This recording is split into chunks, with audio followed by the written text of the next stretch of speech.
Chicos, ¿cómo andan? Hola, profe, buenas. Buenas tardes. Hola, profe. Buenas tardes. ¿Todo bien, chicos?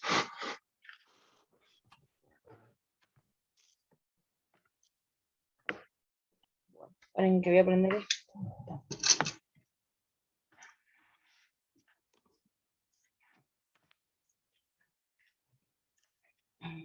A ver.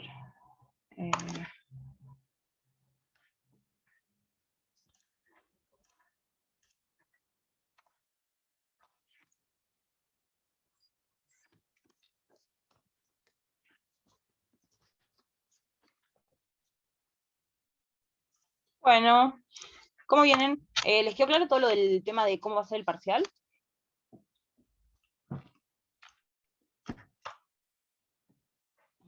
¿Surgió alguna duda con ese tema?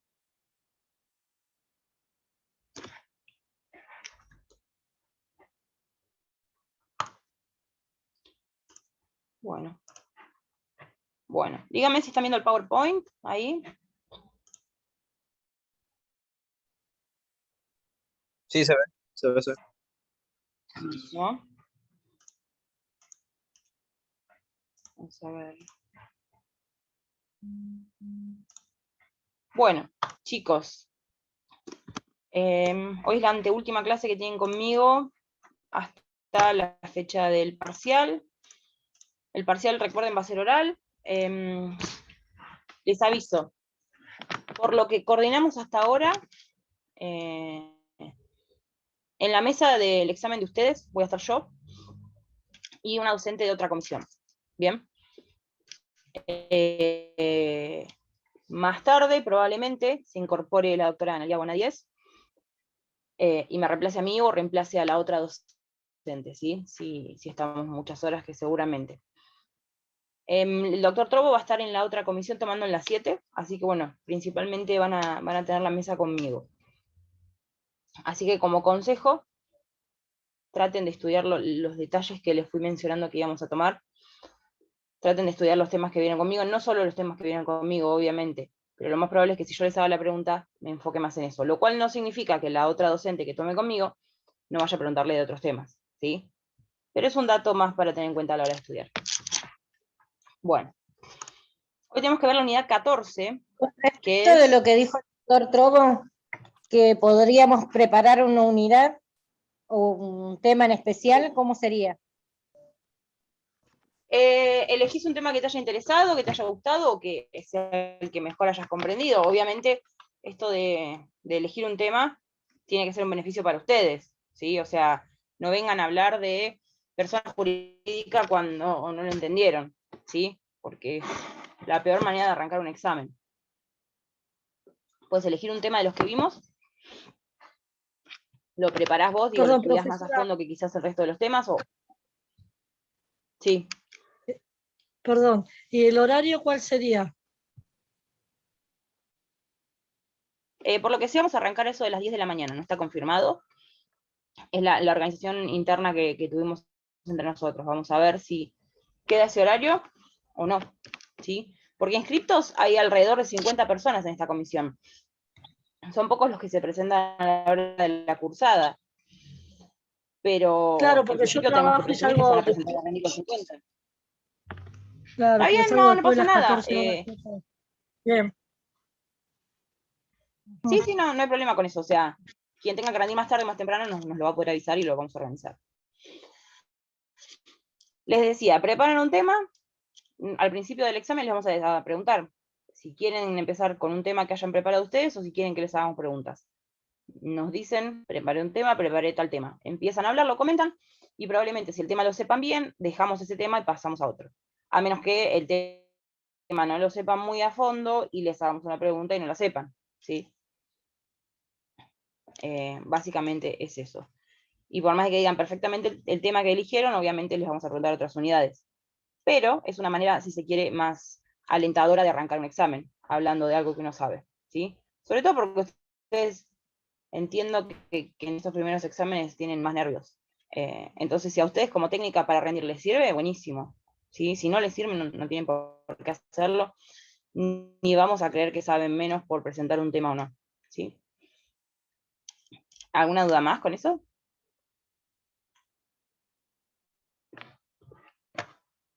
Bueno. Bueno, hoy tenemos que ver unidad 14. Para que lo pongo, ahí está, en grande. Bien. Después me di cuenta que elegí unos colores muy malos para el PowerPoint este, y mientras lo estaba armando me fui quedando ciega, así que probablemente les pase a ustedes también. La unidad 14, que se titula Extinción de la persona humana, ¿sí? Dentro de esta unidad no vamos a ver solamente la muerte, que es propiamente la extinción de la persona humana, sino también dos institutos que son la ausencia y la presunción de fallecimiento, ¿bien? Es bastante largo, así que vamos a tratar de llegar con el tiempo. Probablemente hoy no surjan dudas, pero puede que les surjan después, ¿sí? Porque es un tema, nada, interesante para estudiar. Así que cuando surjan las dudas, me las hacen. Si es durante la clase, perfecto. Bien. Vamos a empezar con muerte, ¿bien? Esperen que tengo que sacar el videito este, porque si no, no puedo leer el PowerPoint. Ahí está. Bien, muerte. Vamos a ver que la muerte está enunciada en el artículo 93 del Código, que nos va a decir que la existencia de la persona humana termina por su muerte. Bien, muy sencillo, queda clarísimo. ¿Y por qué les puse esto en el PowerPoint? Porque de alguna manera el artículo 93 va a ser el correlato del artículo 19, que con una misma redacción nos dice la existencia de la persona humana comienza con la concepción. ¿Bien? Entonces vean que la redacción es análoga en los dos artículos. Entonces, ¿cuándo comienza la existencia de la persona? Con la concepción. ¿Cuándo finaliza la existencia de la persona humana? Con la muerte. ¿Sí? Es muy sencillo. De alguna manera estos dos artículos nos marcan este comienzo y este fin. Bien, entonces, ¿por qué es importante para el derecho estudiar la muerte y por qué para nosotros como estudiantes de Civil 1 es importante que conozcamos qué es la muerte? O qué efectos produce. Bueno, principalmente por esto, porque la muerte es un hecho de la vida que tiene una importancia jurídica en cuanto a los efectos que produce para el derecho. Bien, ustedes van a ver que Rivera enuncia algunos de los efectos de la muerte, que son incontables y son un montón. Yo de alguna manera intenté organizárselos de una manera que tuvieran algún sentido en relación a lo que vinimos estudiando, ¿sí? Entonces yo les puse esto, de que, por un lado, extingue las relaciones extrapatrimoniales de las que era parte del causante, ¿sí? El causante se dice a la persona que fallece.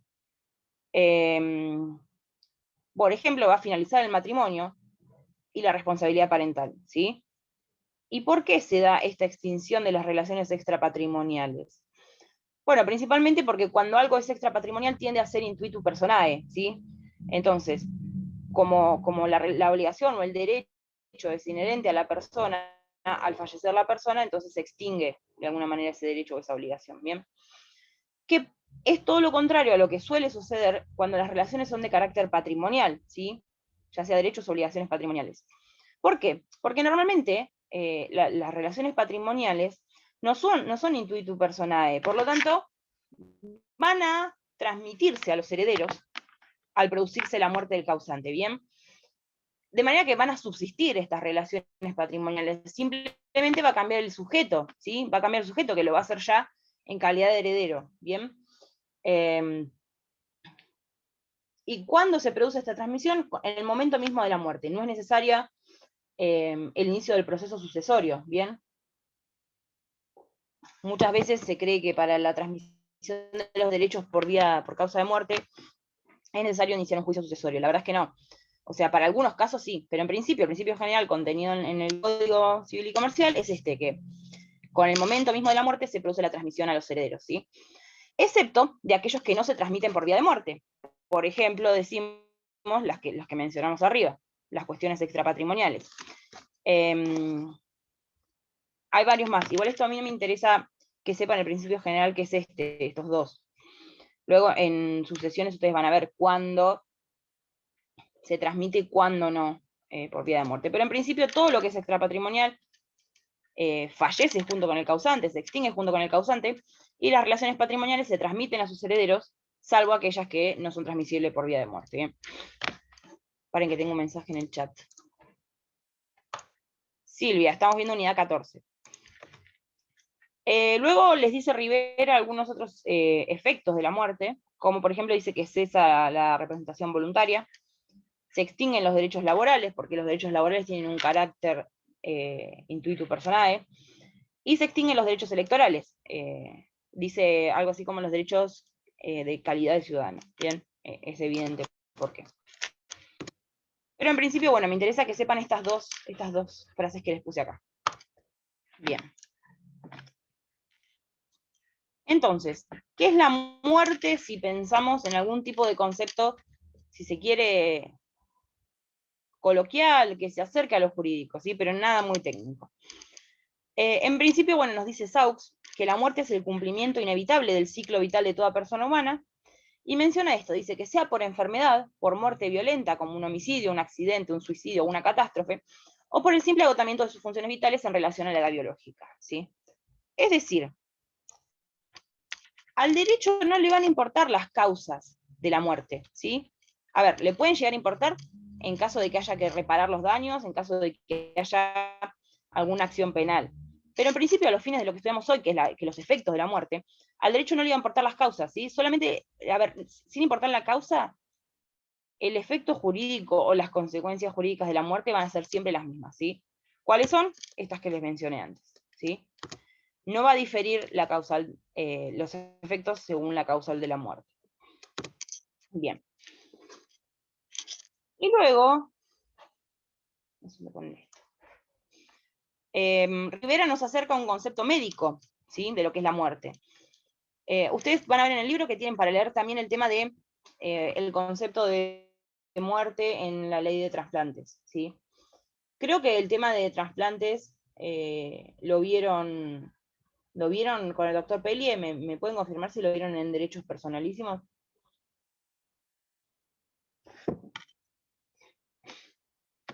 ¿Lo vieron o no? Yo no recuerdo que lo hayamos dado.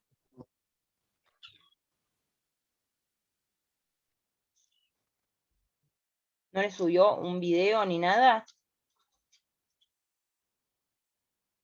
¿No? Pero sí sobre personalísimos en general, o tampoco. Sí, en Porque general, esta unidad sí. viene después de derechos personalísimos. Bien, bueno, lo voy a hablar con el doctor Trobo a ver si quiere darles un repaso sobre el tema este de ablación de órganos, ¿sí? Bueno, yo esa parte no la traje hoy a la clase porque entendí que correspondía a la unidad anterior y la habían visto. Lean la de Rivera, y si ustedes, vamos a hacer esto, lean todo lo que es derechos personalísimos, ¿sí? Porque es importante, es uno de los temas principales. Y lean cada uno de los derechos personalísimos que están desarrollados en el libro. Si luego de eso les quedan dudas, planteen en el chat la necesidad esta en el WhatsApp, de tener una clase sobre personalísimos, ¿sí? Porque quizás lo leen y es sencillo y lo entienden, y la clase está de más. Pero traten de leerlo, y si queda alguna duda o necesitan profundizar, nos avisan y coordinamos una clase. ¿Bien? Bueno, les decía, Rivera copia este concepto, que es un concepto médico, si se quiere, que dice que la muerte es el cese de las funciones vitales, celular, tisular y visceral. Y se ocurre cuando claudican los sistemas circulatorios, respiratorio y nervioso, pudiendo definirse entonces como el cese definitivo e irreversible de las funciones autónomas, pulmón, corazón y cerebro, y de la oxigenación viscerotisular, con pérdida de las relaciones sujeto-mundo circundante y de la condición de ente humano de existencia. Bien, es un concepto médico. Acá alguien me pregunta, ¿distingue la muerte clínica de la biológica? ¿Quién, Sofía? ¿O qué? Lo de muerte clínica y muerte biológica está desarrollado en el libro. Si yo hoy les traje un concepto genérico, si se quiere, porque me interesa más que veamos otras partes. Porque todo este tema yo entendí que lo habían visto en derechos personalísimos, ¿sí? Bien, nada, es un concepto médico que tenemos que traer, pero bueno, nosotros como abogados la verdad es que no nos significa demasiado. Bien. Bien. Ahí está. Entonces tenemos que ver el tema de la comprobación de la muerte, ¿sí? Vamos a ver. El artículo 94 nos va a hablar de este tema. Dice que la comprobación de la muerte, es decir, cuáles son los requisitos para que efectivamente hablemos de muerte, ¿sí? En un caso determinado, esa comprobación va a quedar sujeta a los estándares médicos aceptados, ¿sí? Aplicándose la legislación especial en el caso de ablación de órganos del cadáver. ¿Qué nos está diciendo este artículo? Nos está diciendo que la muerte, en principio, es un hecho biológico, ¿sí? Que va a producir luego efectos jurídicos. Por lo tanto, no corresponde al derecho determinar cuándo hay muerte y cuándo no, sino que le corresponde a la medicina, ¿sí? Va a ser la medicina quien nos aporte los estándares de comprobación de la muerte, y luego el derecho deberá aceptar estos estándares, ¿bien? Y cuando sea la medicina en la que determine que en determinado caso hay muerte, entonces se producirán los efectos jurídicos derivados de la muerte. Pero no va a ser el derecho quien determine cuándo hay muerte y cuándo hay no, ¿sí? Porque no está en nuestra competencia. Es claro. Entonces, la comprobación de la muerte va a quedar sujeta a los estándares médicos aceptados, que probablemente varíen con el tiempo también, ¿no? De ahí que utilice esta terminología del artículo tan amplia, tan genérica, y que derive a la legislación especial en el tema de ablación de órganos. Que la legislación puede incluso variar también, ¿sí? Bien. Y tenemos que hablar de la prueba de la muerte. Y ahora, ¿cuál es la diferencia entre la prueba de la muerte y la comprobación de la muerte? Vamos a ver, en la comprobación de la muerte lo que estamos diciendo es cuáles son esos requisitos para que efectivamente un médico diga que existe muerte, ¿sí? Que hay muerte, que un sujeto está muerto. Por otro lado, la prueba de la muerte se trata de cómo yo demuestro, cómo yo pruebo, en un sentido procesal, ¿sí? En un sentido en el juicio, cómo pruebo la muerte de alguien, ¿bien? Por eso son dos cosas distintas. Díganme si no queda claro porque no pueden confundirlo. Comprobación y prueba de la muerte. La prueba de la muerte es una cuestión meramente procesal. Es cómo yo le demuestro al juez que mi papá está muerto para iniciar la sucesión, ¿bien?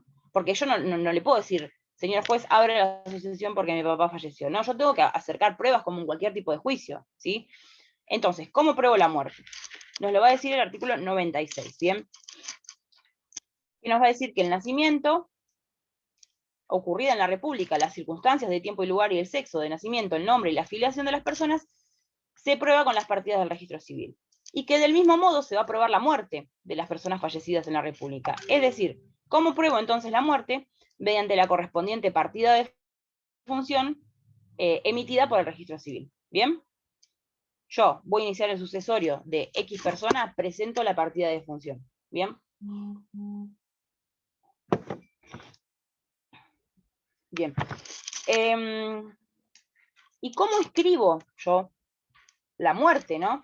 Porque, a ver, para que el registro me emita a mí una partida de funciones porque previamente inscribió esa partida, ¿no? Inscribió ese hecho. Bien, cuando fallece una persona yo voy a tener un certificado médico que me va a decir la identidad del fallecido, me va a decir la identidad del sujeto médico que comprueba la muerte, que la comprueba en los términos de este artículo, ¿sí? Vamos a tener los datos de las circunstancias en que fallece, vamos a tener todos esos datos. Todos esos datos yo los tengo que presentar ante el registro, y el registro toma nota de toda esa información, ¿bien? De ahí que luego yo puedo solicitar una partida de función al registro. Luego el artículo, no, este es 98, mira, le puse mal el número, pero es 98, que nos dice, el nacimiento ocurrido en la República, no, para este es el mismo artículo. No, acá, me había perdido. Artículo 98. Sí. Dice, falta del registro o nulidad del asiento. ¿Qué significa esto? Cuando no está registrada la muerte o hay un elemento que me impide a mí presentar la partida de función ante el juez. ¿Bien? Dice, si no hay registro público, porque podemos estar en un lugar de una catástrofe, si se quiere, o falta o es nulo el asiento, es decir, es nula la registración de ese acto en particular, el nacimiento y la muerte pueden acreditarse por otros medios de prueba. ¿Qué significa que lo puedo acreditar por otros medios de prueba? Lo puedo acreditar por cualquier hecho, ¿sí? Por cualquier modo de prueba. En este sentido el código es amplio.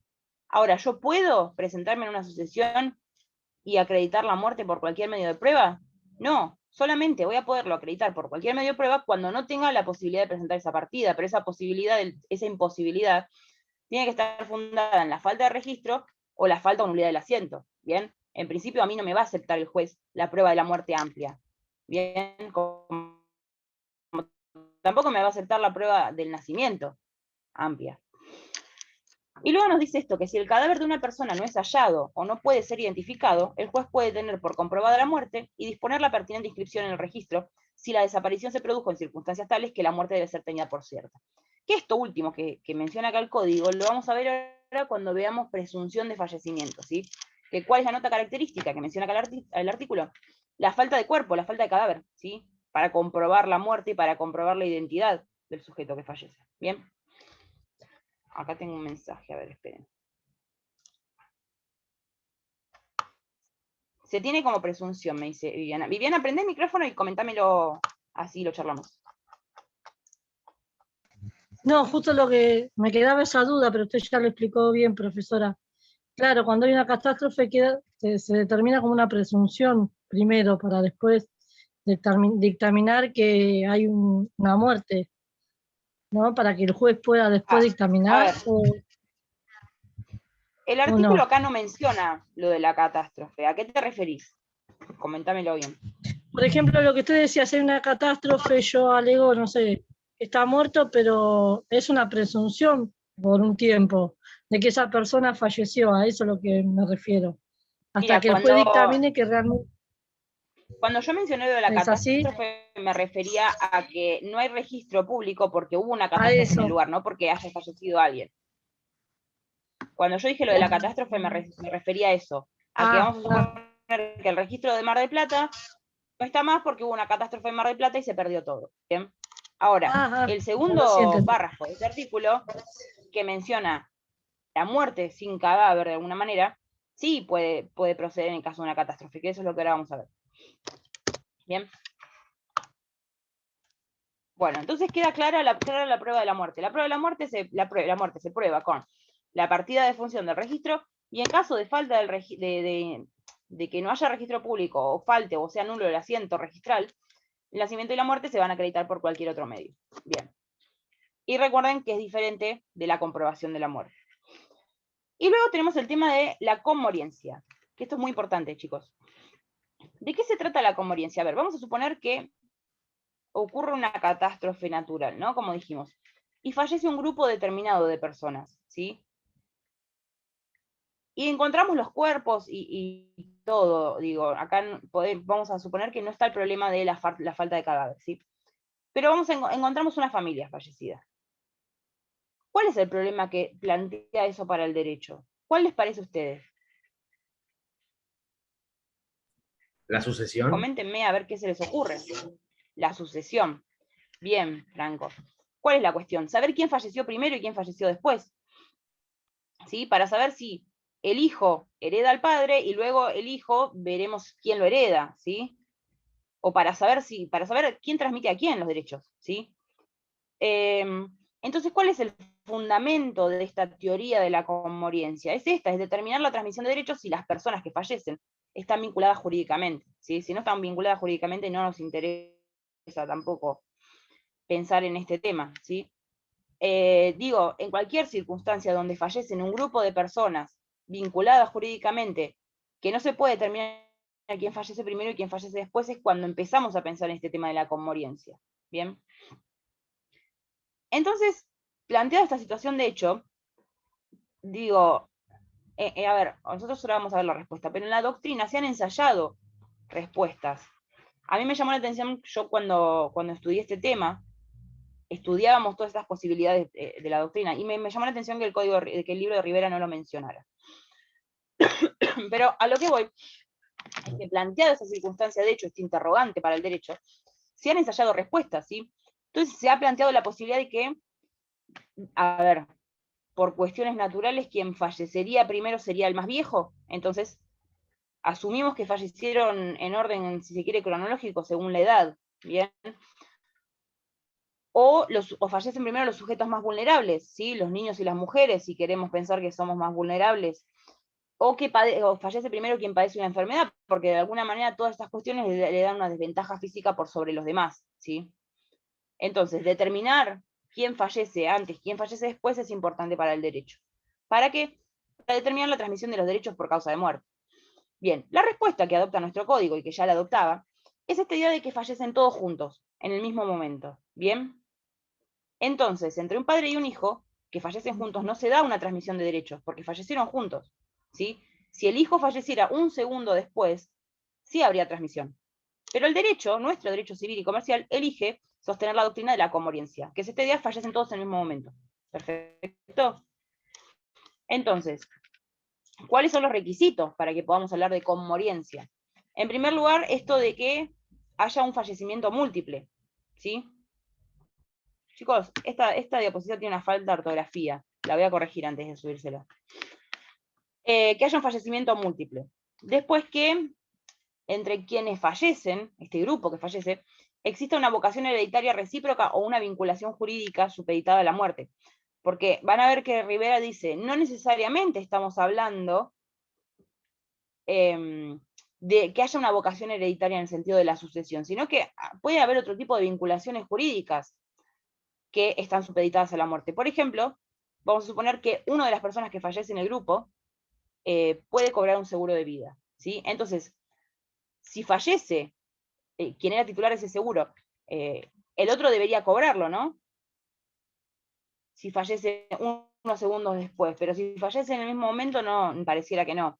Entonces, no necesariamente tiene que haber una cuestión sucesoria, sino una vinculación jurídica, de alguna manera, una relación jurídica supeditada a la muerte de otro del grupo que fallece. ¿Bien? Luego, la muerte debe suceder en un desastre común, ¿sí? El código dice, o en cualquier otra circunstancia. A ver, sobre esto se discute, de qué otra manera podría darse esta situación, en otras circunstancias. Dicen, bueno, dicen los atentados, cuando hay atentados y fallecen grupos de personas y no se puede determinar en qué momento exacto fallece cada uno, ¿sí? Y hablan también de si se dan nada, a ver, se habla de disparos múltiples y tampoco se puede determinar quién falleció primero, ¿sí?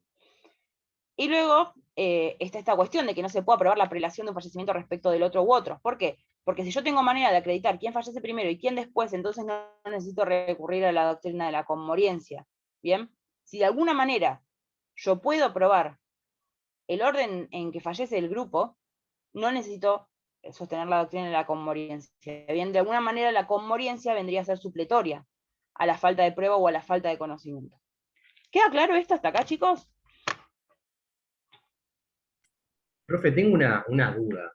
En el caso, por Sí. ejemplo, de que se muere una familia completa, en un accidente, por ejemplo, y uno de los hijos está casado, ¿no?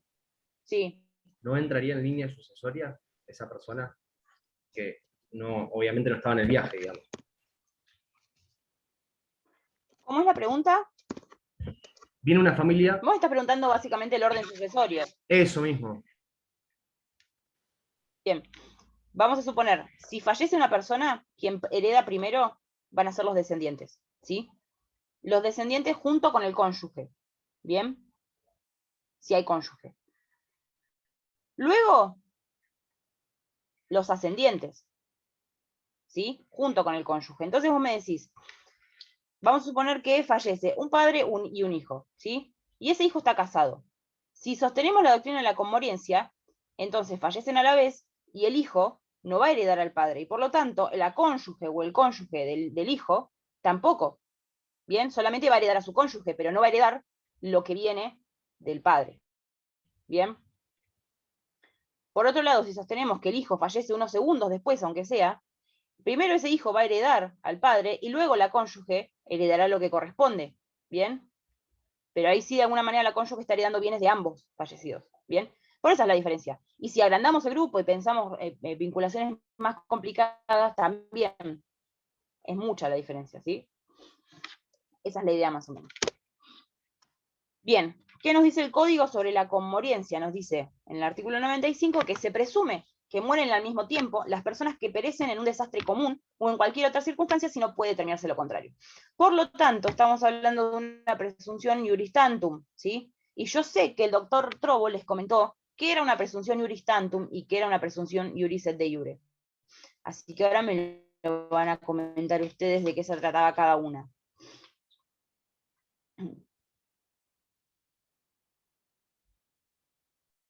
Alguien que me lo diga.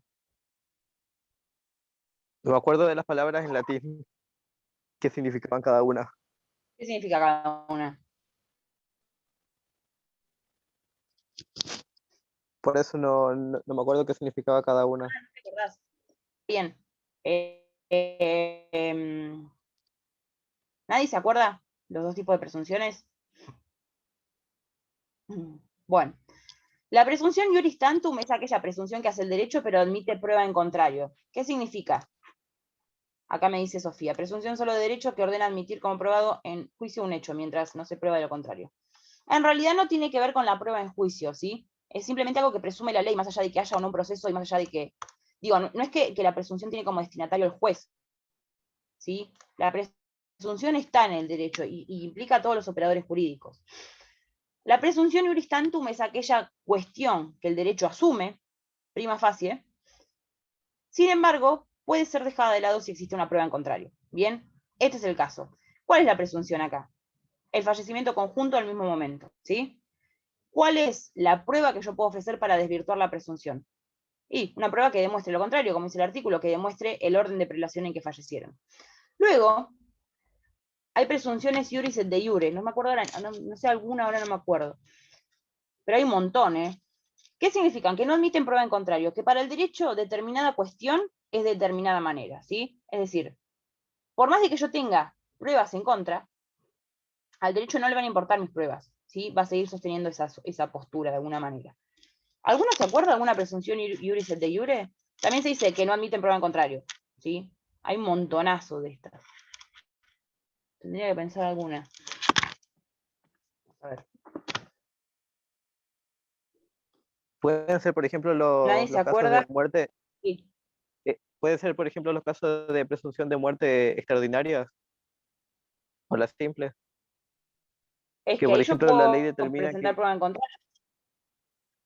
Ah, Yo ahí puedo presentar si aparece el presunto fallecido, se terminó la presunción. ¿No? Pero no entendí, doctora, la pregunta que hace. O sea, usted está preguntando en qué momento se puede presumir que hay un fallecimiento. Te escuché mal, Adriana, ¿me lo repetís, por favor? Usted está preguntando en qué situación se puede presumir un fallecimiento. No, yo estoy diciéndole si se acuerdan algún ejemplo de presunción iuris et de iure, o, como se dice de otra manera, presunción que no admite prueba en contrario. Algún ejemplo, de cualquier tema. No sé, a mí se me ocurre la desaparición de la tripulación del Ara San Juan, por ejemplo. No, pero esto es un hecho de la realidad. No Pero es se una presume presunción legal. fallecido. Sí, pero admite prueba en contrario. ¿No? ¿Por qué prueba en contrario? A ver, estoy buscando alguna. Porque si aparece el presunto fallecido, entonces se cae la presunción. De eso se trata, ¿no? La Sí, pero presunción. De en alguna manera ese se caso, suple algún tipo de prueba. claro, pero en ese caso es difícil de que sobrevivan en el mar. A 700 Sí, sin metros de duda, sin profundidad. duda. Es más, ahora lo vamos a ver.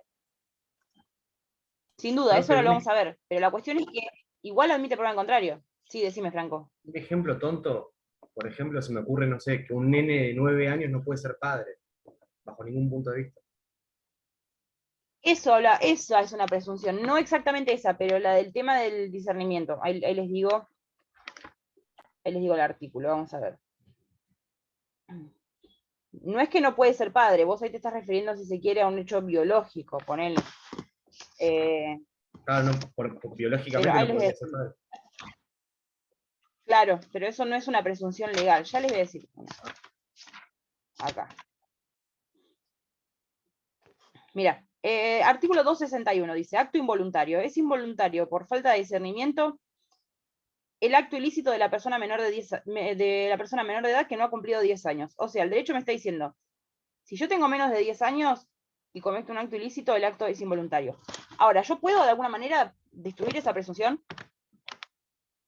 Puedo decir, no, no, este muchacho de menos de 10 años tenía discernimiento. al momento de realizar el acto. ¿Puedo hacer eso? No, no se puede. No puedo porque es una presunción iuris et de iure, ¿bien? Y ahí está la diferencia palmaria con la presunción iuris tantum. En la presunción iuris tantum, por más de que la prueba sea dificultosa y el hecho sea de imposible cumplimiento, si yo obtengo la prueba, desvirtúo la presunción, ¿sí? Como esto que me decían de Lara San Juan. Perfecto. Lo más probable es que en el mundo de la realidad hayan fallecido. Ahora, la presunción de fallecimiento esa es una presunción iuris tantum, porque si por un hecho extraordinario de la naturaleza y del mundo reaparece uno de las personas, de los tripulantes, entonces la presunción se desvirtúa. No puedo seguir sosteniendo esa presunción y seguir diciendo que falleció si lo tengo enfrente. ¿Bien? Esa es la idea. Esta doctrina de la conmoriencia es una presunción iuris tantum. ¿Por qué? Porque si yo puedo determinar, si yo puedo de alguna manera probar, acercar algún elemento que me permita a mí determinar que fallecieron en un cierto orden de prelación, entonces ya no puedo sostener la doctrina de la conmoriencia. ¿Bien? ¿Quedó alguna duda de estas dos presunciones? Y eso que les mencioné, no venían al caso, pero justo el otro día estaba viendo una clase del doctor Trobo y vi que les mencionó esto, y nada, me interesa que lo sepan porque en todo el derecho civil hay presunciones. Y estas son las preguntas que suelo hacer yo, o sea que son pequeños conceptos, y nada, me interesa que lo sepan. ¿Bien? Acá termina el tema de muerte. ¿Quedó alguna duda de todo esto que vimos? Último momento para plantearlo. Hasta ahora ninguna. Bien, bueno. Perfecto. Sí, doctora, Esto es yo lo que hay de quisiera que me muerte. repita la presunción iuris tantum. La Y la presunción anterior que iuris dice. tantum. Bien, hay dos tipos de presunciones, ¿sí? Presunción iuris tantum, o que admite prueba en contrario, y la otra presunción es la presunción iuris et de iure, o que no admite prueba en contrario, ¿sí? Son dos categorías de presunciones. Entonces, ¿cuál es la diferencia? La diferencia es que en la presunción iuris tantum el derecho asume cierta postura, ¿bien? Ahora, ¿yo puedo desvirtuar esa postura, esa idea que sostiene la norma? Sí, la puedo desvirtuar. ¿De qué manera? Si aporta una prueba en contrario, ¿sí? Por eso se dice que admite prueba en contrario. Como por ejemplo el caso de la conmoriencia. ¿Cuál es la presunción? La presunción es que fallecieron todos en el mismo instante, ¿sí? ¿Cuál es la prueba que yo puedo ofrecer para desvirtuar esa presunción? La prueba que puedo ofrecer es, de alguna manera, alguna prueba que me permita a mí determinar el orden de prelación en que fallecieron, ¿sí? La hora en que murió cada uno. Esas son presunciones iuris tantum o que admiten prueba en contrario. Luego la presunción iuris et de iure, o que no admite prueba en contrario, es aquella presunción que sostiene el derecho y que no hay manera de desvirtuarla. Acá me dice, el iuris et de iure sería hipotético. No, no es hipotético. A ver, las presunciones son todas hipotéticas de alguna manera. Digo, no es que se comprueban en la realidad, eso no.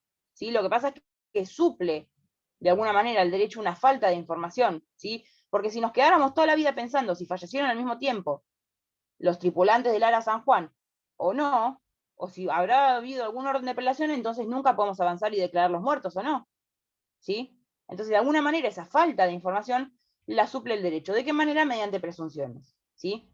Entonces, en la presunción iuris et de iure es aquella que yo no puedo, ni siquiera mediante una prueba que demuestre lo contrario, desvirtuar esa presunción.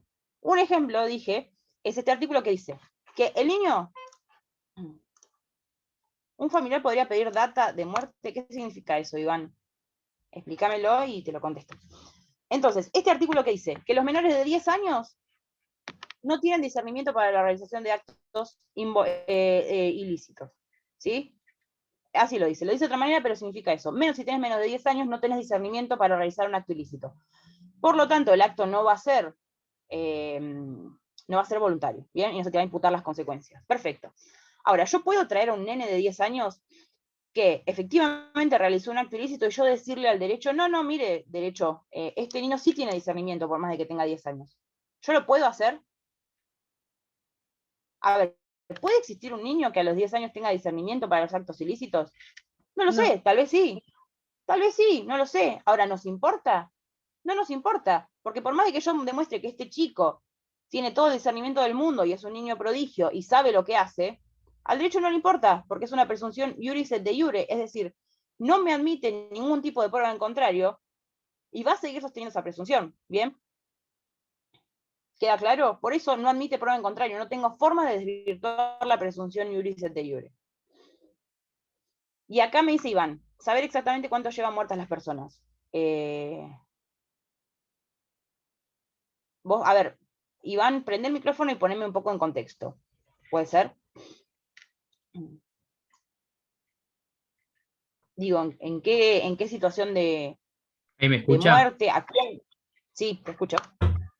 No, que estábamos hablando de que en la conmoriencia, supongamos que una familia muere toda junta y queda un cónyuge, ¿no?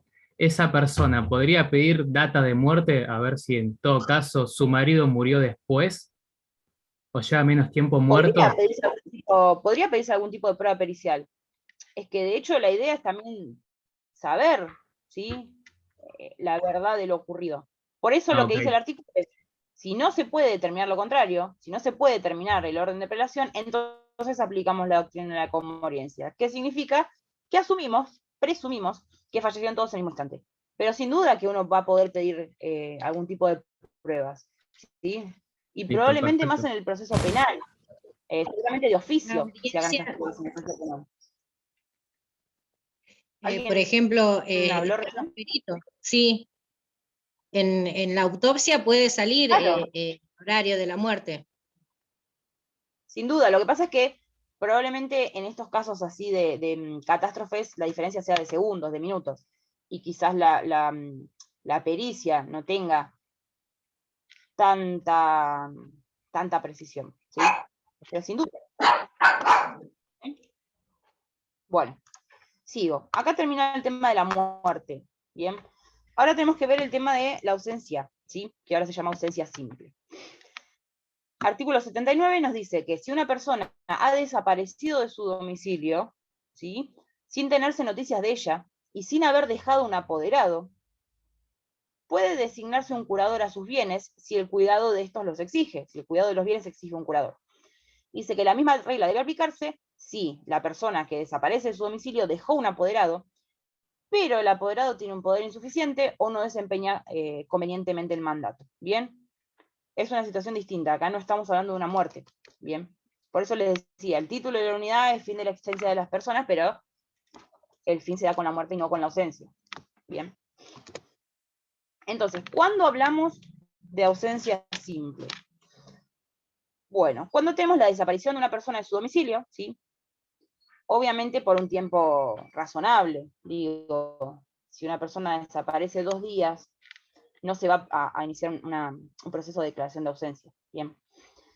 Tiene que haber esta ausencia de noticias de la persona, tiene que haber bienes de titularidad de esa persona ausente que requieran cuidado o protección. Si no hay bienes no habría mucho sentido, ¿sí? En solicitar la declaración de ausencia. Y tiene que haber esta inexistencia de un apoderado, o existir este apoderado pero tener un poder insuficiente o un desempeño deficiente del mandato. ¿Bien? ¿Cuál es la finalidad de la ausencia?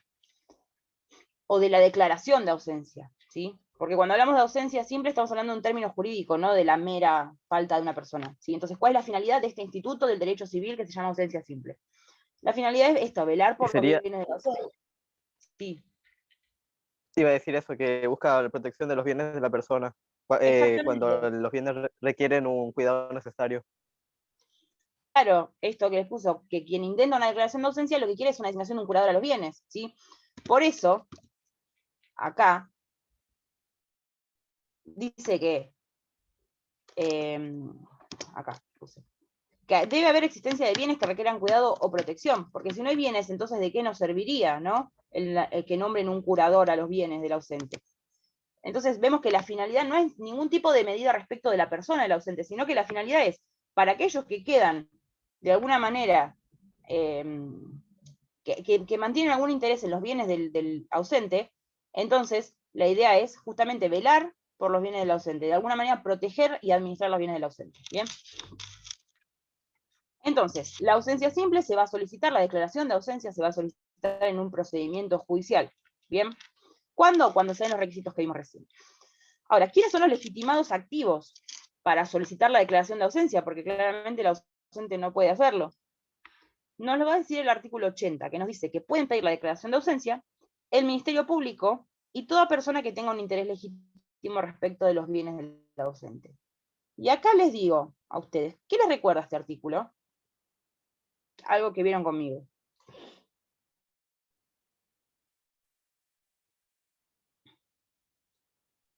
Acerca de los segunda clase, legitimados. creo que fue. Ah, Otra no. cosa. Sí, de la segunda clase no me acuerdo. A los inhabilitados, me dice Iván. No. Lo que tiene este artículo, que mencionamos en otro momento, es este concepto de interés legítimo. ¿Se acuerdan que lo vimos cuando vimos la unidad sobre relaciones jurídicas y situación jurídica? Que hablamos de esta idea de que el interés legítimo era como una categoría distinta del derecho subjetivo. Es decir, que quienes van a poder reclamar en este caso como legitimados activos no van a ser quienes tengan un derecho subjetivo sobre los bienes del causante, sino quienes acrediten un interés legítimo, ¿sí? Que es distinto de tener un derecho sobre los bienes. Quienes tengan este interés, entonces van a poder solicitar la declaración de ausencia. ¿Cuál tiene que ser el interés? Un interés relevante jurídicamente, ¿sí? Vamos a suponer, los supuestos herederos del ausente van a tener un interés en los bienes, ¿sí? Porque esos bienes conforman su futura herencia, entonces claramente van a tener alguna pretensión de cuidado sobre los bienes del ausente, ¿sí? Un socio, ¿por qué? Porque de alguna manera los bienes de su socio participan del patrimonio de la empresa, ¿sí? Los acreedores, porque si los bienes del ausente se pierden, entonces el acreedor no puede cobrarse del patrimonio del ausente, ¿bien? ¿Algún otro ejemplo que dice? Rivera dice el condómino. ¿Qué significa? Cuando hay dos titulares de dominio de una cosa, entonces si yo soy condómino del ausente, entonces me importa que haya un curador a los bienes del ausente, porque si no yo no voy a poder disponer de esos bienes en condominio hasta que no aparezca el ausente. Y luego dice que también podría pedir la declaración de ausencia el apoderado, ¿sí? Que menciona acá el artículo anterior, que dice que haya ausencia de apoderado o que el apoderado no tenga poder suficiente. ¿Por qué podría pedirlo el apoderado? Porque justamente tiene que realizar alguna maniobra respecto de los bienes de su poder dante y no tiene facultades para hacerlo porque el poder es deficiente, ¿sí? Entonces solicita la designación de un curador para poder efectivamente cumplir la finalidad de su mandato, que es proteger o administrar los bienes del ausente. ¿Bien? ¿Queda claro eso? ¿De qué se trata esto de interés legítimo? Bien. ¿Quién es el juez competente para intervenir en el proceso de declaración de ausencia? Bueno, dice que el juez competente va a ser el del domicilio del ausente. Bien, es decir, el último domicilio. Porque claramente no conocemos el domicilio actual. De alguna manera está ausente y no sabemos. Dice que si este no estuvo en el país o no es conocido, va a ser competente el juez del lugar donde existan bienes cuyo cuidado es necesario. ¿Bien? Es decir, a falta de domicilio del ausente, el juez competente va a ser el lugar de donde están situados los bienes que hay que proteger o que hay que administrar, ¿sí? Y si hay bienes en distintas jurisdicciones, porque tenemos bienes en la provincia de Buenos Aires, bienes en Capital y bienes en la provincia de La Pampa, entonces de esas tres jurisdicciones va a intervenir el juez que haya prevenido. ¿Quién es? Cuando se dice el juez que previno, se dice el juez que intervino primero, ¿sí? Entonces tenemos tres posibilidades de jueces competentes. No significa que puedan elegirse, ¿sí? Primero va a ser el del domicilio, luego el del lugar de los bienes, y si no, el que previno. ¿Bien? Entonces, ¿cuál es el procedimiento de ausencia? ¿Sí? Dice el artículo 82 que el presunto ausente debe ser citado por edictos durante 5 días, ahora vamos a ver lo de los edictos, y si vencido ese plazo de 5 días no comparece al proceso, ¿sí? Se debe dar intervención al defensor oficial o en su defecto nombrársele un defensor al ausente. El Ministerio Público es parte necesaria en el juicio, esto recuerden que lo habíamos hablado también cuando hablábamos de incapaces, la intervención del Ministerio Público. Y dice que si antes de la declaración de ausencia se promueven acciones contra el ausente, entonces el defensor que se le asignó va a tener que representar al ausente en esos procesos, ¿sí? Tiene que defender al ausente en esos juicios. Dice que en caso de urgencia el juez designar un administrador provisorio o adoptar las medidas que las circunstancias aconsejen. Bien. Vamos a ver qué es todo esto que dice el artículo. En primer lugar nos dice que se va a citar por edictos por 5 días al ausente. ¿Alguien sabe qué es la citación por edictos? Se publica en el diario. Bien. Se hace una citación y se publica en el boletín oficial y en un diario, se dice el de mayor tirada del lugar, ¿sí? Se publica en un diario. Acá, a ver, se lo va a citar al ausente, a comparecer al procedimiento y a defender sus derechos, ¿no? A hacer valer sus derechos sobre los bienes. Y esto se va a hacer por 5 días. Durante 5 días se van a publicar los edictos. ¿Bien? Si se vence ese plazo, a ver, ¿cuál es la idea del edicto? La idea del edicto es, de alguna manera, citar a alguien en un proceso o notificarlo cuando no tenemos un domicilio a dónde hacerlo. Porque si yo sé dónde vive, le mando una cédula y lo notifico y luego comparecer al juicio. Pero como no tenemos un domicilio de donde sabemos que vive, donde sabemos que está, entonces se hace esta situación que esta notificación que de alguna manera es ficticia, ¿sí? Porque lo más probable es que el ausente no comparezca porque nunca va a tomar conocimiento de los edictos, pero es una ficción de alguna manera que el derecho impone para asegurar el derecho de defensa, ¿sí? En este caso, el ausente. Si vencen esos 5 días y el ausente no comparece, entonces el juez le va a designar un defensor oficial, ¿sí? ¿Por qué? Porque, bueno, claramente el ausente no va a presentarse con un abogado. Y no se puede continuar un procedimiento sin una debida defensa. Entonces va a ser el defensor oficial quien va a tener a su cargo la representación del ausente. ¿Bien? Luego dice esto de que si hay terceros que presentan acciones judiciales, promueven juicios contra el ausente claramente no se va a poder defender, por lo tanto va a ser ese mismo defensor oficial el que defienda al ausente en todos esos otros juicios donde lo demandan. ¿Bien?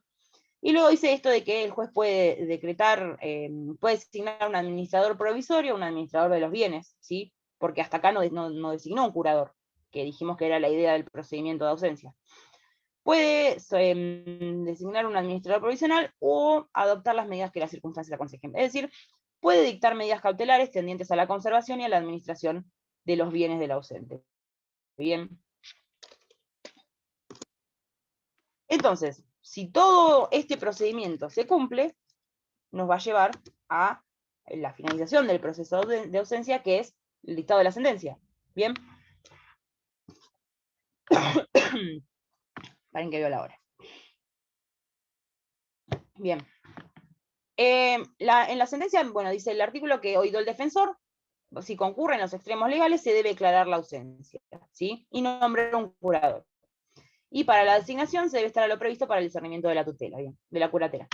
Tengo que ir rápido porque no me queda tiempo.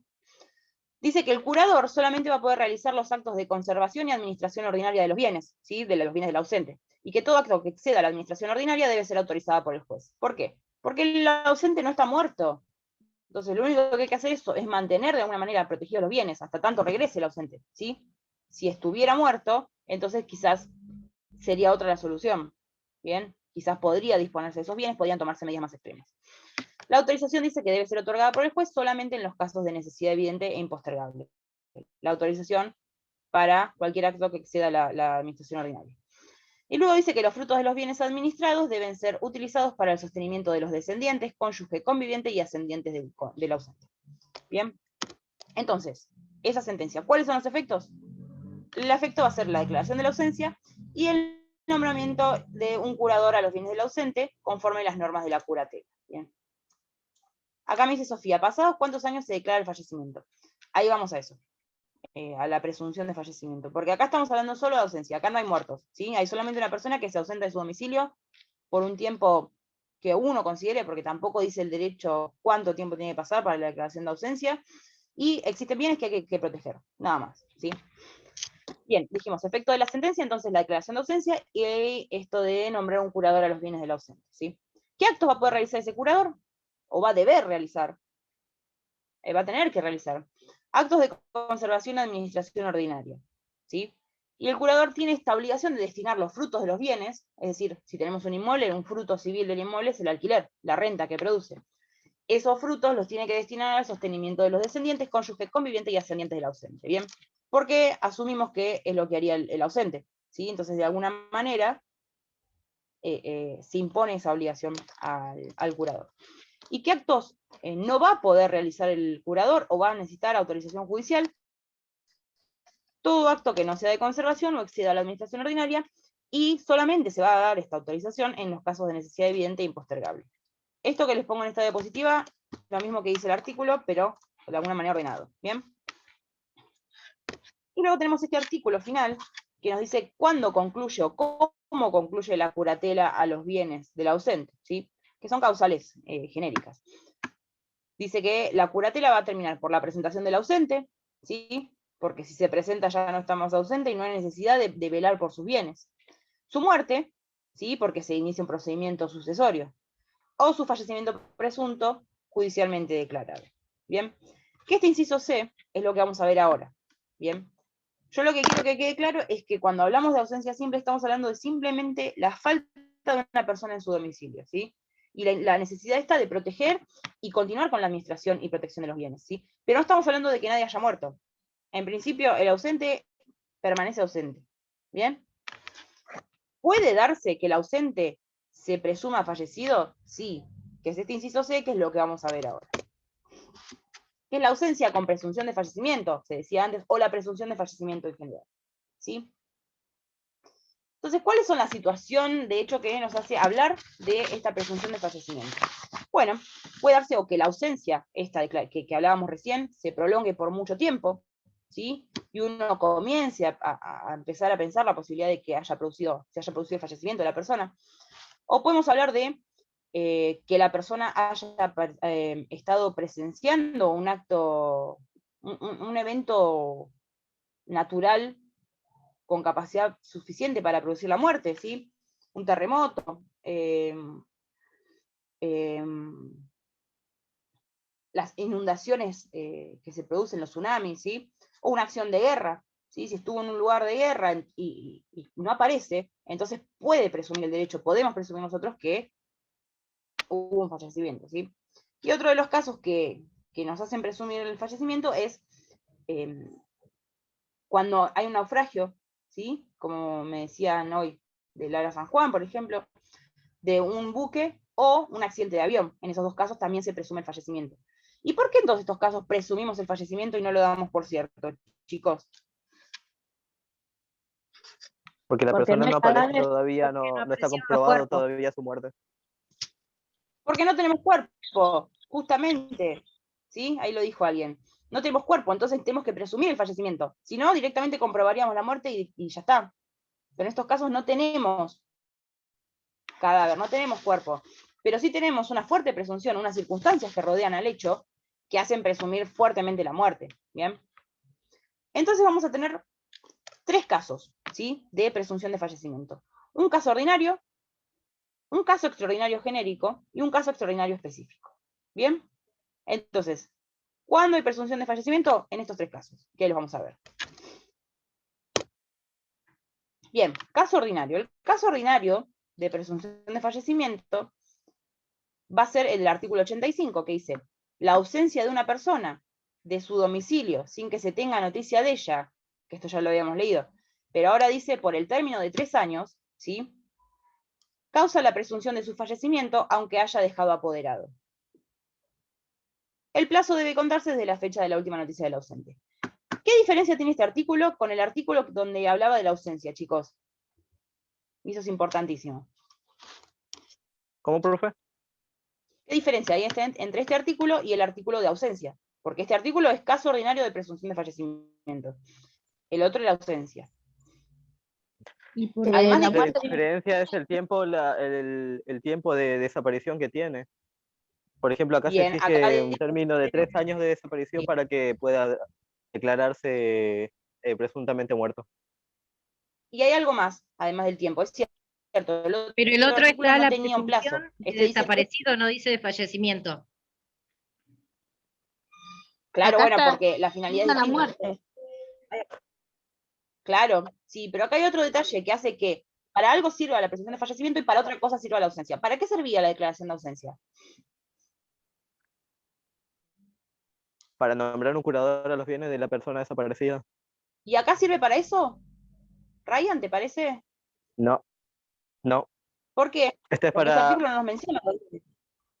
esto sería para la transmisión de los derechos por causa de muerte, sería En para realidad, los interesados. en realidad son dos supuestos de hecho distintos, ¿no? Pero lo que llama la atención es eso, que este artículo nos dice que tienen que existir bienes. ¿Por qué? Porque el fundamento de este artículo es justamente decretar el fallecimiento para eventualmente hacer la sucesión, ¿sí? Pero acá no estamos pidiendo que se protejan ciertos bienes. Acá estamos hablando de una cuestión personal, que es la muerte de una persona. En la ausencia, estamos hablando de una cuestión patrimonial. Entonces, no es que tengan aplicaciones, no es que tengan que me sirva uno en un caso y otro en otro caso, no, porque claramente en el otro yo lo que hay es una ausencia simplemente. En este caso lo que hay son 3 años de desaparición que hacen presumir la muerte, ¿bien? Pero a lo que voy es que este artículo tiene un plazo, el otro no, y en este no se refiere a los bienes, porque no tiene por fin inmediato proteger los bienes, sino decretar la muerte de una persona sin cuerpo, ¿sí? Sin cadáver. Entonces, ¿cuáles son los requisitos para el caso ordinario de presunción de fallecimiento? Que es la desaparición de la persona de su domicilio, la ausencia de noticias por 3 años y la existencia del apoderado va a ser irrelevante, ¿sí? Porque dice acá, el artículo dice, aunque haya dejado apoderado. Bien, va a dar lo mismo. ¿Por qué? Porque acá, vamos a suponer que el ausente dejó un apoderado, ¿no? Entonces los bienes están protegidos. ¿Qué hacemos? ¿Lo consideramos vivo para siempre? Por más de que haya, digo, como hay alguien cuidando sus bienes, entonces está vivo. No, ¿sí? Si acá hay un apoderado o no, no sé si es irrelevante, porque no lo exime del fallecimiento presunto, ¿sí? ¿Y desde cuándo vamos a tener que contar esos 3 años? Porque hasta que no se cumplan esos 3 años, no podemos solicitar la declaración de fallecimiento presunto. Esos 3 años se van a contar desde la última noticia del ausente. ¿Bien? Entonces, 3 años desde la última noticia del ausente. Luego tenemos el caso extraordinario genérico, ¿sí? Que es el del artículo 86, inciso A, que es otro caso donde se presume también fallecimiento. ¿Qué dice?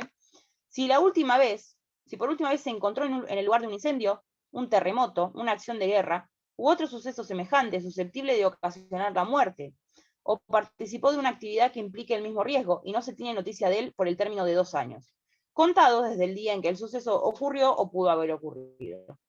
¿Se les ocurre esto que dice acá el artículo? Dice, o participó de una actividad que implique el mismo riesgo. ¿Se les ocurre alguna situación distinta de los ejemplos que da el Un artículo? navegante en un buque. No, ese va a ser el caso específico. Va a ser el caso que viene. ¿Se les ocurre? Porque, a ver, todo lo que dice esto, incendio, terremoto, acción de guerra, son ejemplos, ¿sí? No es que necesariamente tienen que ser esos casos. Si se tiró de un paracaídas, chicos, y nunca más apareció. Claro, acá me dice Jennifer, por ejemplo, escalar. Estaba escalando y nunca más apareció. Y pasaron 2 años. Entonces, es una actividad que tiene un riesgo de muerte, ¿bien? Y que hace presumir el fallecimiento. Entonces, ¿cuáles van a ser los requisitos para solicitar la declaración de presunto fallecimiento? En el caso extraordinario genérico va a ser la participación de la persona en un lugar donde ocurrió un suceso susceptible de causar la muerte o una actividad, ¿sí? La ausencia de noticias por 2 años. Recuerden que en el caso anterior nos pedía 3 años de la ausencia y acá nos pide 2 años, ¿sí? Contados desde el día que ocurrió o pudo ocurrir el suceso. ¿Por qué les parece que se reduce el plazo que tengo que esperar para solicitar la declaración de presunto fallecimiento? Porque acá la probabilidad de la muerte es mucho más evidente que en el anterior, en el caso ordinario. Perfecto, perfecto, de eso se trata. A mayor fuerza en la presunción, menor el tiempo que me requiere la ley. ¿Bien? Y luego tenemos el caso extraordinario específico, que es el del 86, inciso B, que dice, si encontrándose en un buque o aeronave naufragados o perdidos, no se tuviese noticia de su existencia por el término de 6 meses, desde el día en que el suceso ocurrió o pudo haber ocurrido. ¿Ven? Primer caso, 3 años. Segundo caso, 2 años y este 6, porque es evidente que ante un naufragio o un accidente de avión, la muerte es casi cierta, ¿sí? Como hoy hablábamos del submarino. ¿Cuáles van a ser los requisitos para el extraordinario específico? Va a ser la participación de la persona en un naufragio o un extravío de buque o de aeronave, ¿sí? Y la ausencia de noticias por 6 meses. ¿Y desde cuándo voy a contar esos 6 meses? Desde el día que ocurrió o pudo ocurrir el suceso. ¿Bien? Recuerden, en todo este tema seguramente les vamos a preguntar cuál es el plazo y de cuándo, ¿sí? Por eso se los puse así, y recuérdenlo. 3 años desde la última noticia. ¿Sí? 2 años desde el día que ocurrió pudo haber ocurrido este suceso susceptible de causar la muerte. Y en el extraordinario específico, 6 meses desde que ocurrió o pudo haber ocurrido. Bien. Bien. ¿Quiénes pueden solicitar la declaración de muerte presunta? El artículo 87 dice que cualquiera que tenga algún derecho subordinado a la muerte de la persona de que se trate. Acá no nos dice interés legítimo, ¿sí? Acá nos dice un derecho subordinado a la muerte. Y ahí van a ver cuál es la diferencia. Puede pedir la declaración de fallecimiento presunto justificando los extremos legales y la realización de diligencias tendientes a la averiguación de la existencia del ausente. Y el juez competente va a ser el juez del domicilio, ¿sí? Del ausente. Y acá no nos dice esto de si no hay domicilio o no se conoce, porque en realidad acá vamos a tener domicilio, ¿sí? Porque no es que la persona abandonó su domicilio, puede pasar en el caso de la ausencia, pero en principio va a haber domicilio del ausente, ¿bien? Y en caso de que no lo haya por algún motivo, vamos a poder aplicar el otro artículo por analogía, el que hablaba del juez competente, ¿bien? Entonces, ¿quiénes son legítimos activos? Cualquiera que tenga un derecho subordinado a la muerte de la persona. Ejemplo, presuntos herederos, el cónyuge, que también es heredero, el socio, decíamos hoy el beneficiario de un seguro de vida, ¿sí? Y en este caso menciona Rivera que no sería legitimado activo el acreedor, ¿sí? Del presunto fallecido, porque el acreedor, no, si bien le importan los bienes de la persona y puede cobrarse esos bienes, su derecho no está subordinado a la muerte, entonces no tendría legitimación para solicitar la presunción de fallecimiento. ¿Bien? Esa es la diferencia con los legitimados para solicitar la ausencia, ¿sí? El acreedor sí puede solicitar la ausencia porque necesita que alguien administre esos bienes para poder él ejecutarlos y cobrarse. En este caso no. Entonces, esto normalmente lo pregunta el doctor Trobo, estudienlo. ¿Cuáles son los extremos que yo tengo que probar cuando inicio la solicitud de declaración de presunto fallecimiento? Primero, y esto lo dice el artículo anterior, ¿sí? Tengo que probar la legitimación activa, ¿sí? Demostrar esto de que tengo un derecho subordinado a la muerte de la persona. Luego tengo que acreditar la desaparición del ausente, que va a ser innecesario acreditar la desaparición si yo antes tengo una declaración de ausencia simple, porque ya lo acredité en ese expediente. ¿Bien? Tengo que acreditar luego la competencia del juez, que va a ser el del último domicilio. Luego las diligencias tendientes a la averiguación de la existencia del ausente y su resultado negativo. Luego el transcurso del plazo legal, en un caso 3 años, en otro caso 2 años, en otro caso 6 meses. Y la prueba del hecho extraordinario invocado. Esto solamente en los últimos 2 supuestos, ¿sí? Los 2 extraordinarios, porque en el caso ordinario no hay un hecho extraordinario que haya que invocar. ¿Bien? ¿Queda claro hasta ahí? ¿O hay alguna duda? Sí, profe. Bien. Entonces, yo presento todo esto, ¿no? Yo como legitimada activa, entiendo que tengo legitimación activa, presento todo esto. ¿Qué pasa? Un segundo que tengo que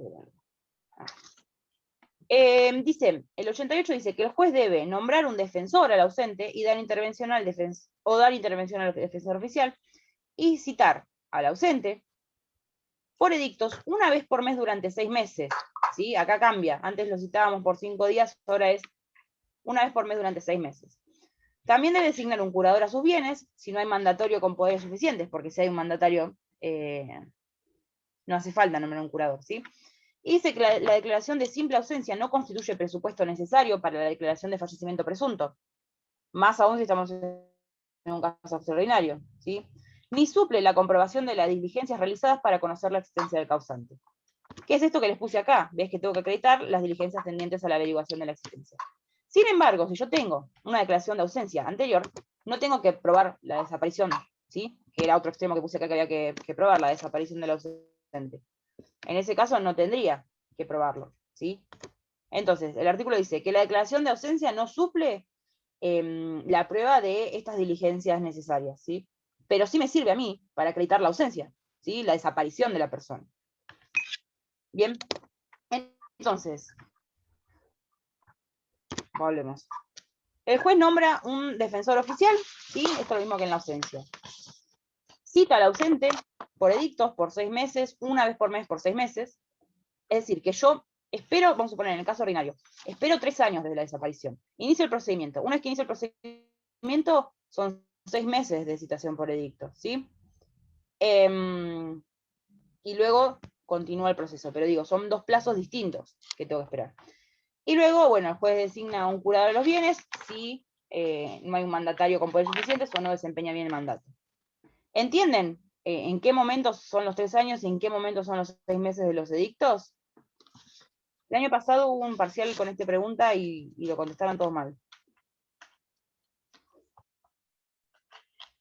Sí, se entiende, profe. Bien, los 6 meses son ya, los 6 meses de los edictos son ya Me durante acuerdo el que hablaba juicio. sobre el buque, ¿Sí? ¿no?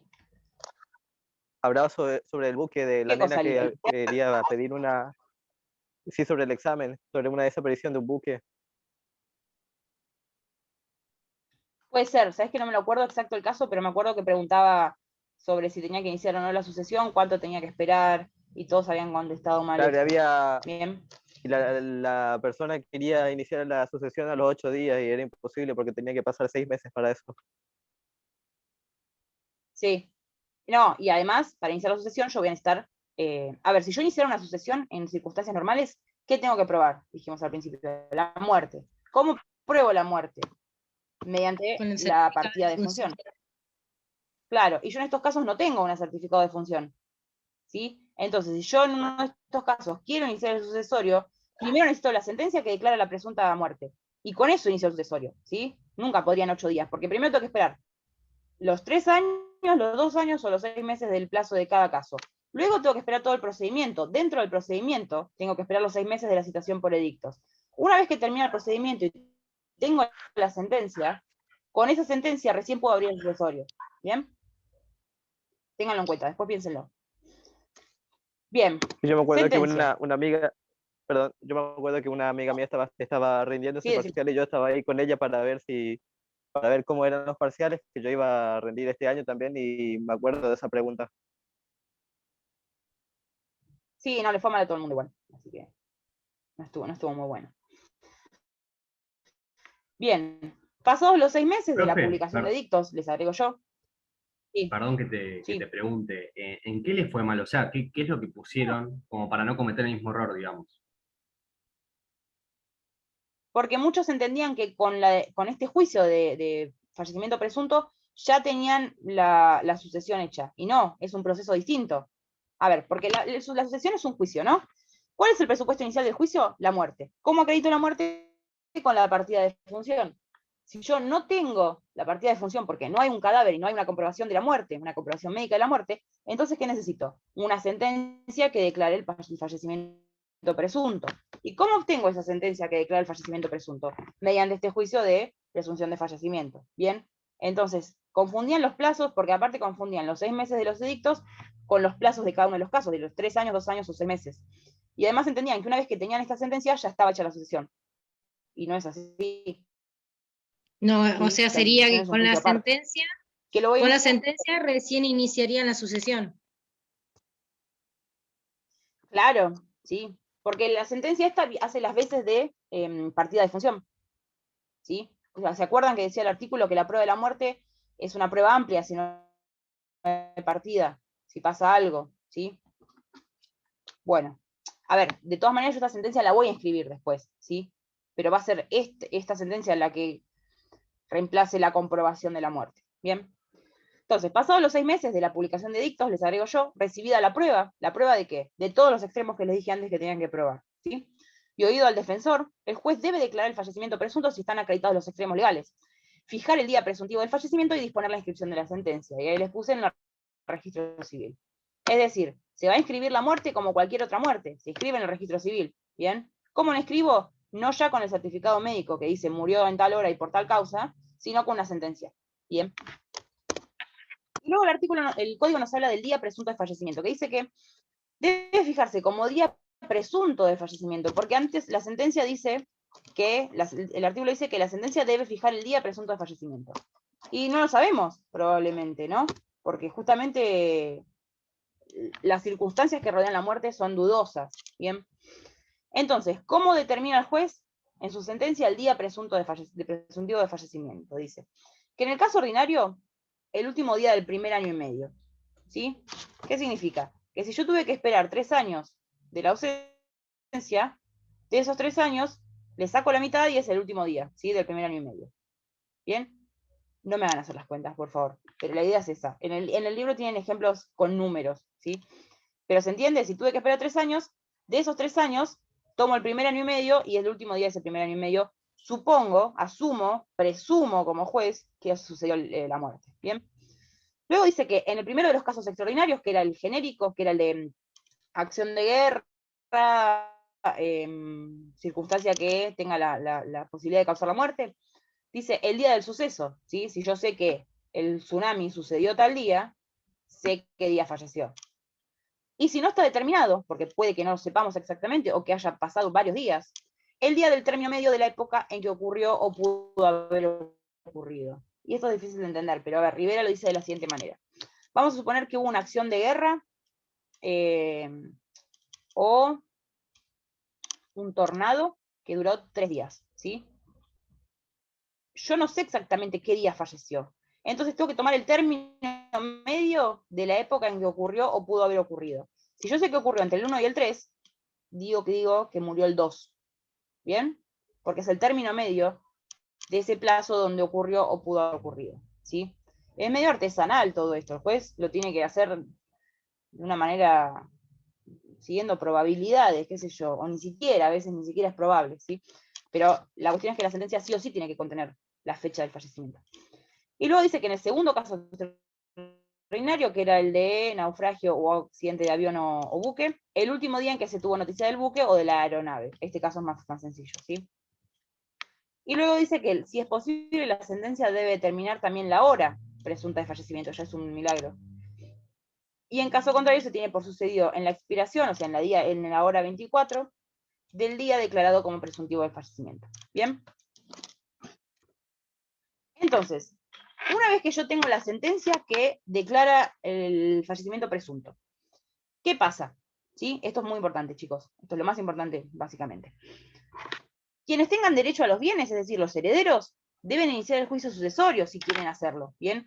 Yo lo puse como que deben iniciar el juicio porque cuando fue el parcial hubo ese problema. ¿Sí? Si quieren que se les transmitan los bienes, tienen que iniciar el juicio sucesorio. ¿Bien? Luego, con la sentencia va a comenzar un periodo que se llama el periodo de prenotación, que van a ser 5 años desde el día de la muerte presunta o 80 años desde el nacimiento del presunto fallecido. Es decir, el día que cumplía 80 años, termina el periodo de prenotación. Lo que pase primero, ¿sí? Es un periodo en el que va a haber limitaciones a la disposición de los bienes mediante 2 institutos, ¿sí? Y eso también me acuerdo que lo tomó en un examen oral el doctor Trobo. Uno va a ser el inventario, es decir, hay que hacer un inventario de cuáles son los bienes que adquieren los herederos que pertenecían al causante, ¿sí? Y además se va a inscribir la prenotación en los registros de cada uno de los bienes. Si es un inmueble, se anota que está el periodo de prenotación, ¿sí? Y los herederos no van a poder disponer de los bienes del causante sin autorización judicial. Es decir, pueden utilizar los bienes, pueden administrarlos, pueden realizar actos de conservación, sí. Lo que no pueden es realizar actos de disposición, ¿bien? Y si los quieren realizar, tienen que pedir autorización judicial. Una vez que termina el periodo de prenotación, inicia un periodo de dominio pleno, ¿sí? De los herederos sobre los bienes del causante. Ya en ese periodo no existen estas limitaciones y van a poder disponer libremente de los bienes. ¿Sí? Y finalmente lo último que nos queda es, llegamos bien, la reaparición del presunto fallecido, ¿sí? Que ustedes hoy, bueno, decían esto de es muy improbable. Seguro que es improbable, pero el derecho tiene que prever un poco todo, ¿no? Y por eso les decía que las presunciones todas estas son presunciones iuris tantum. ¿Por qué? Porque por algo mismo el propio código regula la cuestión de la reaparición del presunto fallecido, por más de que sea muy, muy improbable, puede suceder, ¿sí? Y en caso de que suceda, la presunción va a quedar sin efecto, ¿sí? Por eso es una presunción iuris tantum, es decir, que admite prueba en contrario. Bien, entonces, el presunto fallecido puede reaparecer en 2 momentos distintos. o puede reaparecer durante el periodo de prenotación, que es este periodo que les mencionaba, que hay limitaciones a la disposición de los bienes del causante, o presunto causante, ¿no? Porque si reaparece ya no es más causante, o puede aparecer una vez que finaliza el periodo de prenotación, que dijimos son 5 años desde el día de la muerte presunta, o finaliza cuando se cumplen 80 años del nacimiento de la persona.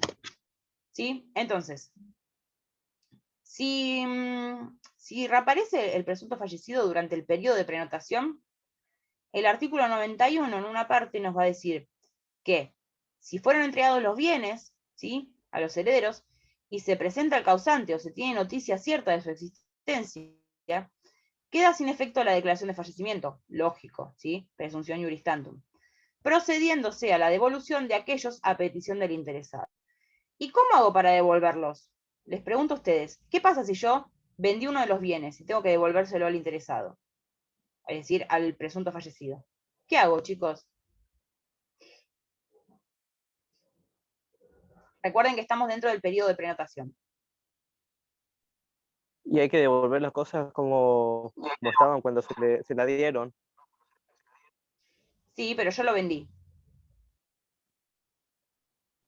Pero lo vendió en el momento de que estaba la sentencia de la presunción de fallecimiento. Lo tiene que reponer. Claro. Lo tengo que reponer. A ver, alguien me escribe acá. ¿Le entregás el dinero ganado? Bueno, chicos, esto era una trampa, la pregunta. No lo pude haber vendido nunca, porque justamente durante el periodo de prenotación no puedo disponer de los bienes. ¿Sí?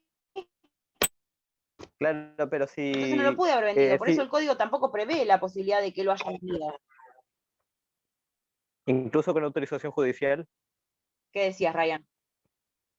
Si Sí, hay una autorización judicial que, sí, a ver, no es la regla rara, ahí sí tendré que reparar el daño, sí, de alguna manera tendré que reponer, seguro. Incluso el juez puede determinar cómo lo voy a hacer, ¿sí? Pero en principio la pregunta de la Profe. tramposa, porque no puedo haber vendido. Sí, Franco. Quizás vendió de forma ilícita, sin transferir. Por ejemplo, Sin duda. Sin duda. Lo que pasa es que si yo vendo sin transferir, entonces técnicamente, a ver, el bien continúa en el patrimonio, ¿sí? Del vendedor. Y en ese caso habrá una cuestión de daños y perjuicios, sin duda, sin duda. También está esta cuestión, ¿no? Si yo estoy hablando de bienes muebles, entonces, ¿qué pasa? ¿No tengo ninguna garantía para evitar la venta o la transferencia? Bueno, la garantía que tengo es el inventario, ¿sí? Por eso se hace el inventario, porque lo que se hace con el inventario es decir, bueno, al momento en que los herederos toman posesión de estos bienes, existen tales bienes, ¿sí? Lo cual asegura que cuando suceda una eventual reaparición del presunto fallecido, entonces sean esos mismos bienes los que haya que devolver. Y en su caso se devolverá la suma equivalente, ¿sí? Y habrá que ver si con intereses o no. ¿Sí? Pero en principio esa es la garantía que yo tengo incluso cuando son bienes no registrables. Tengo el inventario. Y luego, si son bienes registrables, claramente, como el registro va a estar inscrito, que les dije acá, ¿dónde dice?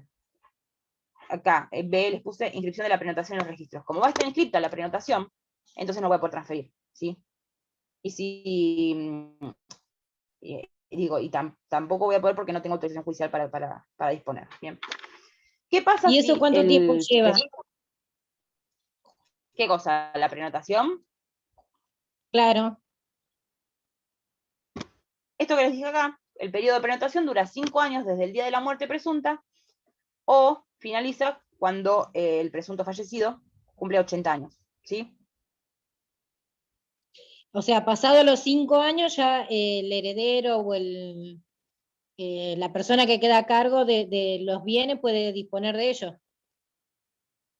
Exacto, por eso acá les puse que luego del periodo de prenotación inicia este periodo de dominio pleno, ¿sí? Ya ahí no hay ninguna limitación en la disposición de los bienes. Entonces, esa es la siguiente pregunta. ¿Qué pasa si el presunto fallecido reaparece una vez finalizado el periodo de prenotación? Es decir, durante este periodo de dominio pleno.